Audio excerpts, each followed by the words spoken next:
My name is Thomas Ashcraft.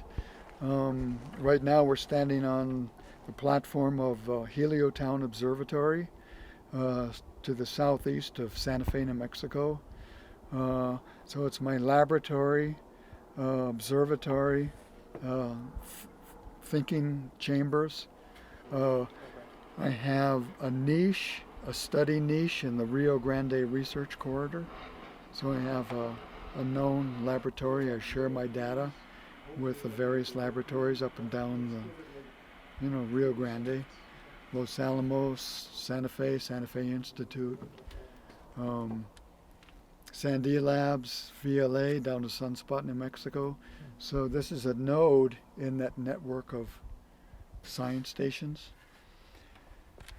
So I practice naturalism, science, and support myself as an artist. I'm thinking like with the sun right there. Okay, a sprite is generated by a super strong lightning stroke. Okay, so lightning goes from cloud. Generally, it'll be positive charge hitting the ground. Okay, and that's a general lightning stroke.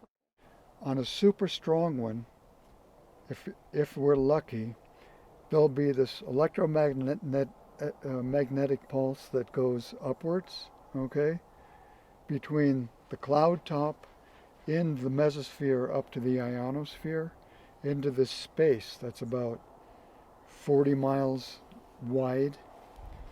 And what happens is, out of the super strong electromagnetic pulse, these plasma balls start to appear midway between in the mesosphere, and they shoot upwards and they shoot downwards and they shoot horizontally, every which way. And that creates the sprite, okay? And they happen less than a second. Most sprites would just happen, in the blink of an eye. They were discovered serendipitously in 1989, and two astronomers were doing an experiment. They turned their camera away from their experiment, aimed it at a thunderstorm, and when they replayed their video, there were two flashes of light on their video, old-fashioned video. And so they thought they made a discovery, but science was doubtful of the flashes of light. They could have been, because there's lots of flashes of light. So they gave an assignment to the space shuttle astronauts to see if they could see these things from space in 1991, and they did. So they photographed them from space in 1991. Okay? Now, prior to 1989, sprites have been glimpsed a little bit, and by some expert people and Nobel Prize winning physicists. So they were seen, but they never were proven. So what we're dealing with is this phenomena that's only been proven for 30 years. And discoveries are being made all the time. So the sprites are mostly visible in near infrared, and like that's between 6 and 900 nanometers, okay, in the wavelength. So these are like modified to be able to receive that, and they're also like the f1.2, so they've got like a wide open f-stop. And what I'll do is, if there's a storm, one camera will be aiming at the storm. The storm could be very wide. Another camera off a little bit like that. So then what I do is start the cameras in continuous shot mode, and then let it go 20 minutes, 15 minutes, a half an hour.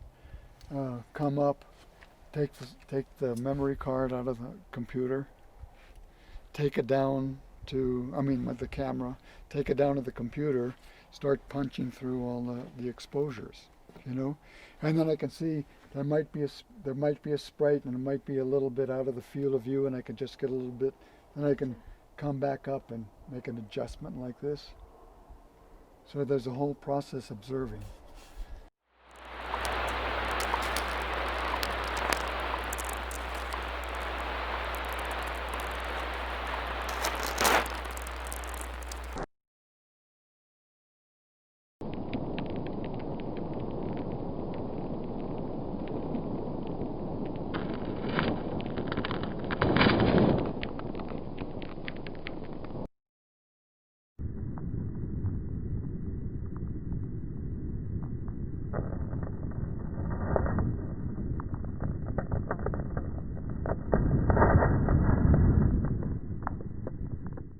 it's kind of like fishing, you know, the thrill of fishing.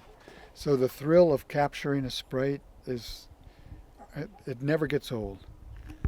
You know, each one is unique and separate, and there's discoveries to be made. I've made a few discoveries, okay? Uh, so, you know, and they're beautiful, they're wondrous, they're majestic, they're all these different things. So, you know, I just do it for the thrill of it, but then the science is important as well, in ways we don't quite understand yet. And everybody has a little piece of the puzzle, and we're all putting it together.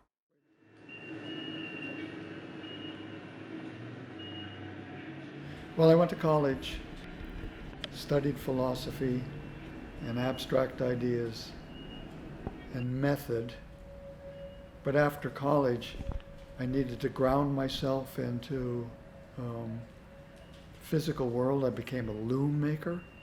My girlfriend at the time wanted to weave. I said, okay, I'll make a loom.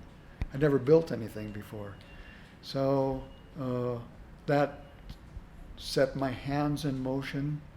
And in the process of loom making, I became a loom maker. Made 20 different looms over time. And what was happening was, I was teaching my hands how to build and how to sculpt and how to be precise.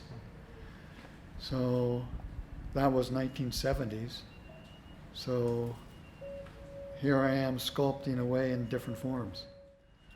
You know, I'm a naturalist, and you know, at my core, but I didn't necessarily study science. I wasn't tracked that way, but became a naturalist just by my bent.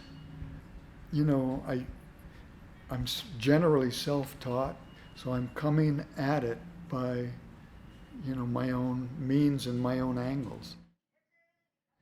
You know, all poets have the tool to go anywhere they need to go to.